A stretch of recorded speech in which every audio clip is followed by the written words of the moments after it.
Melissa and I are on the Queen Mary, and we have a ghost tour that's 2 hours long. My name is Christy, and I run a travel blog called Christy Wanders, where I visit national parks, landmarks, family-friendly tourist attractions, ghost towns, and caves. This time around, my friend Melissa and I decided to take a 2-hour ghost adventure tour and spend the night at the haunted RMS Queen Mary in Long Beach, California. In this video, we'll take you along with us as we explore the ship. Upon arrival to the Queen Mary around 2 p.m., we were able to check in early. We walked down a long hallway with wooden walls. Once we got to our room contained a mermaid on the wall, lots of mirrors, complimentary bottles of water, and a nice sized bathroom with an actual full bathtub. I watch a lot of cruise vloggers, and in today's ships, you don't really see that as much. It's usually just like a stand-up shower. The room was equipped with DirecTV, so we were able to catch some Food Network shows during our visit. After checking out our room, Melissa and I decided to explore the Promenade Deck. We walked through the lobby area, then we checked out a gift shop, and it was awesome walking through the hallways and seeing a nursery, a game room, and souvenirs on the way to the observation bar. Once we got to the observation bar, the song Two of Hearts by Stacy Q was playing, and it created an awesome throwback vibe in the bar.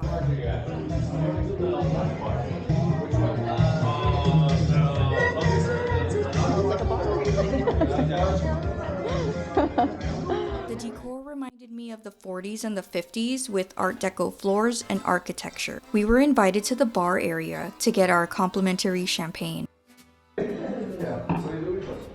Cheers to hopefully Archer.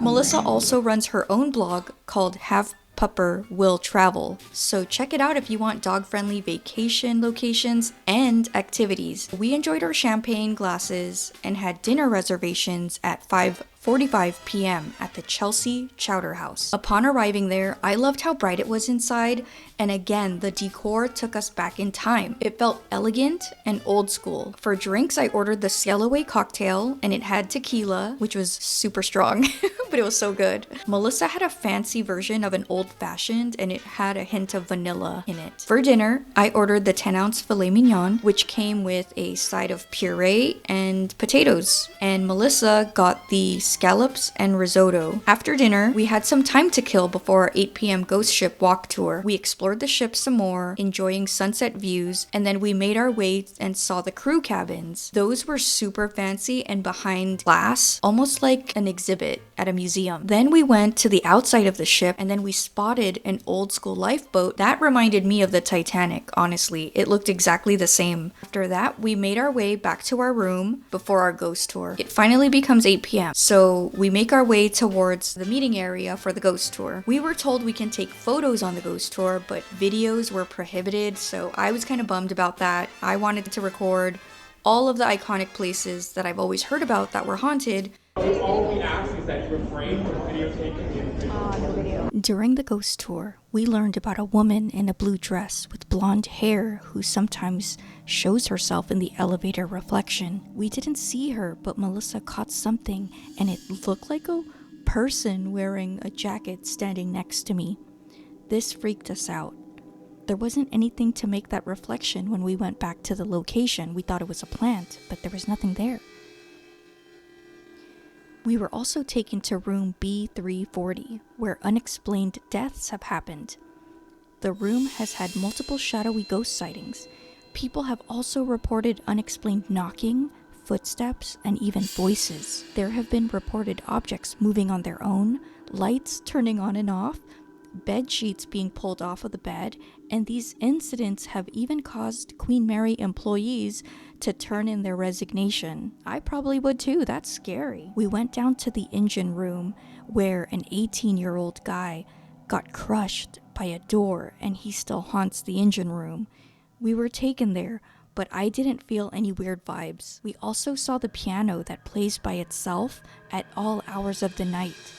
Cleaning crew have reported hearing the piano. A few Queen Mary employees have also put in their notice after getting spooked by the piano. We were also taken to the captain's wheelhouse. It was said that sometimes a shadowy male figure can be seen looking out of the window. Supposedly a girl named Jackie drowned, and she haunts the Queen Mary pool, along with a woman in a vintage bathing suit. People have heard Jackie laughing, splashing, and calling for her parents. Creepy.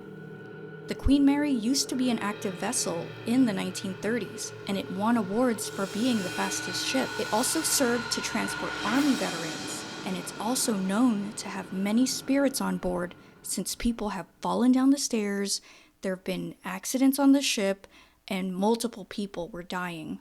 Overall, our Queen Mary adventure was awesome.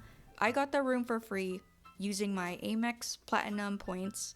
So this wasn't by any means sponsored. We also paid for the ghost tour out of our own pockets. It was like $67 per person. Anyway, I do want to go back and I want to experience the ghost tour with my brothers. I think this is something that they would really enjoy. So yeah, thanks for watching my video. Make sure to subscribe and stay tuned for the next video. Thanks.